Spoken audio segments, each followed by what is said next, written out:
In this video, I'm going to talk about counterpoints in history essays. And this video has come about because I've had some questions about counterpoints from students who've seen videos or students that I've taught, and just effective ways to use counterpoints, when to use them, how often to use them, why they should be in there, and how they kind of work. So hopefully it's useful just to add on to the other videos I've done on essay writing. And if you haven't seen the other ones, please check out the other ones. I'll put a link to the playlist with all my videos on exam technique, history exam technique there. So the plan for this video is to talk through the mark scheme, where counterpoints fit in, discussing effective counterpoints, and then discussing how counterpoints can actually be detrimental, how they can be less effective sometimes. And then just a final summary with a special guest giving some key tips for using counterpoints. So the first thing is talking through the mark scheme. So I'm not going to read through this.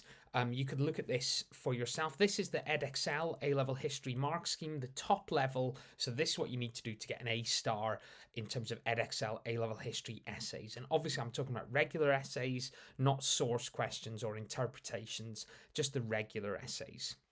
So if you look through that, counterpoints actually aren't explicitly mentioned. So this means that there's no requirement to do a counterpoint in every paragraph or even in every essay. You can get 20 out of 20 without using counterpoints. However, and this is quite important, however, they can help develop sustained analysis, which is mentioned in bullet point 1, and perhaps most importantly, they can help you evaluate the relative significance of different factors or different criteria, which is bullet point 3. So in short, although counterpoints aren't mentioned in the mark scheme, they are really, really useful, but don't feel like you have to do them in every single essay. They can be incredibly useful, but if you can't think of any, if the question doesn't lend itself to counterpoints, don't think, oh, I've failed, I haven't done very well because I haven't mentioned a counterpoint. That's just simply not the case. There's no mention of counterpoints explicitly in the mark scheme, as you can see. Obviously different exam boards might have different mark schemes, so have a look at that. If they say you need to have a counterpoint, obviously you need to do it, but for edXL certainly there isn't an actual requirement that you have to do a counterpoint in every essay, but they can be useful, as I say. So now let's talk about effective counterpoints. So sorry for the kind of busy slide here, but I want to do a couple of things. So the first thing to say is that when they're used within the main paragraphs, so you wouldn't really mention it necessarily in the intro, you might mention it in conclusion, but it's most useful in the main paragraph. So as I've suggested in other videos, usually we go for 3 main paragraphs, 3 main internal paragraphs. So as you can see on the left hand side, that first box, that's the structure that I suggest for your internal paragraph. So point, evidence, judgment, evidence, judgment, evidence, judgment, summary. So perhaps it's best to use a counterpoint towards the end of that paragraph before the summary. So you've kind of given enough time to the main point, the main aspect of this paragraph before you start challenging it. Obviously, this can vary. There's not a kind of set rule, but I would probably suggest it's best to use it towards the end, either as the kind of second piece or the third piece of evidence and judgment. So here's an example that I've put together, which is for the Stuart Britton paper 1625 to 88 at the depth topics. So if the question was, to what extent was the British economy transformed between 1625 and 88? This paragraph is talking about agriculture. So the main point is introducing the idea that we're going to be looking at agriculture. And then the first piece of evidence is talking about specialised farming. The analysis talks about increased efficiency and perhaps unprecedented nature of this. The second piece of evidence, so I'm up to here now, is talking about the use of clover, which was a new crop. And then again, talking about perhaps the unprecedented nature of this. So then we get to the third piece of evidence and analysis. So for this, you could say something like, on the other hand, agricultural changes, particularly national market and transport as well, to add to that, were less developed in Scotland and Ireland. So then your analysis could be something like, this shows that agricultural changes weren't widespread across the British Isles. showing that agriculture wasn't fully transformed. So then your summary is overall agricultural changes highlight that Britain's economy was transformed to some extent. So the counterpoints really helped you develop the analysis instead of every point, every piece of evidence and every piece of analysis basically just kind of agreeing all the time that, yeah, it's transformative, it's transformative. In that third piece there, you've actually challenged that. You've gone against it and said, actually, this is somewhat limited. So then your summary is more nuanced. You could say, well, in these areas it was transformed, in this other area it wasn't as much. So I hope that makes sense there. Please leave any comments, that you have, and I'll try my best to respond. And also any suggestions you might have for future videos on exam technique. So here is an example of where counterpoints are less effective. So excessive use of counterpoints can make arguments contradictory and make the whole piece, make your analysis less convincing.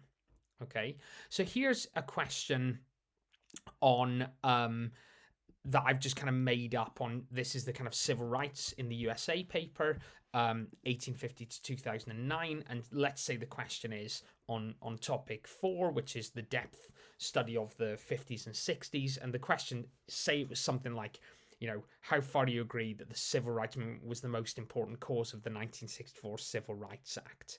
Something like that. So you could give a piece of example. The first piece of example, you might talk about the March on Washington, which led to widespread support. The protest in Birmingham effectively used the media. Again, obviously you develop these things and talk about increased support. And then here's an attempted counterpoint. So, however, the 1964 Civil Rights Act was passed by Congress, and the analysis showing that the government was the most important cause of the Civil Rights Act. Now, this contradicts what you've said in the point, which is the most important cause of the 1964 Civil Rights Act was the civil rights movement. So you've kind of said, actually, it's not, it's the government, and you've used this. And then the summary, overall protest was the most important cause of the Civil Rights Act as it led to increased public support for the end of Jim Crow. So then you've kind of gone against what you've said here. So can you see how the counterpoint is actually kind of weakened the effectiveness of the overall argument? It's like, well, you've kind of contradicted yourself. It's fine to give a counterpoint that, you could give a counterpoint here and say that, the civil rights movement was still relied on government. But this counterpoint has kind of gone too far and said that the government was the most important, which contradicts the point and your overall argument, the summary there. So I hope that's clear in kind of explaining, if you kind of if you're going too far with them, it can kind of decrease the effectiveness or the convincingness of your overall argument there. And if if you're trying to do it in every single paragraph, sometimes it can seem quite formulaic. So the advice, and we're going to get to the key tips in a second, is to use them effectively. Don't feel like you need to use a counterpoint in every single paragraph. If that's something that you've been taught and it's maybe like a house style in your school, maybe that's what your teacher likes, fine. But I would suggest that they are best used when they're used kind of effectively and kind of maybe sparingly to support your overall argument. So let's hear from William the Conqueror, who's going to give his key tips on counterpoints. So he talks about using evidence to support your counterpoint. So don't just like make a counterpoint that's kind of unsubstantiated. So really back it up with evidence, like I showed in the one about agricultural change there. And the key point is use counterpoints to develop your analysis. You're really delving deeper into the question, into the factor, and into an argument by using counterpoints. It shouldn't be just a kind of formulaic thing that doesn't really bring anything to the essay. And most importantly, I think use counterpoints to support your overall argument.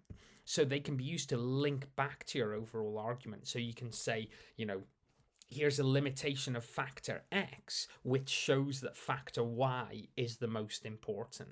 Okay, so you can use them in that way to bring back your overall argument into your other paragraphs. So I hope that was useful. As I say, I've got lots of videos on history, essay writing, exam technique, which I'll link to the playlist. I'll link to the playlist in the description. If you've got any suggestions for content, I should say, or comments, obviously, please leave a comment. I'm really happy to try and accommodate that and make videos based on things that people want to see. This video, as I said at the start, is actually in relation to some feedback I had and some questions I had about counterpoints.